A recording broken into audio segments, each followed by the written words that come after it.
To fix the Credit Karma app when it's not working, there are several steps you can take. First, check your internet connection, as a stable connection is required for the app to function. Try switching from mobile data to Wi-Fi or vice versa to see if this resolves the issue.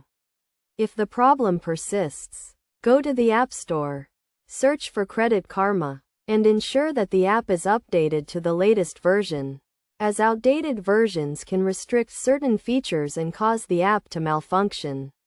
If the issue remains, navigate to your settings, then to iPhone storage, and search for Credit Karma.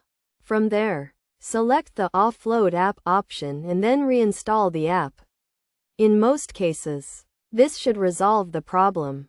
However, if the issue still exists, you can try deleting the app entirely from your phone and then reinstalling it from the App Store.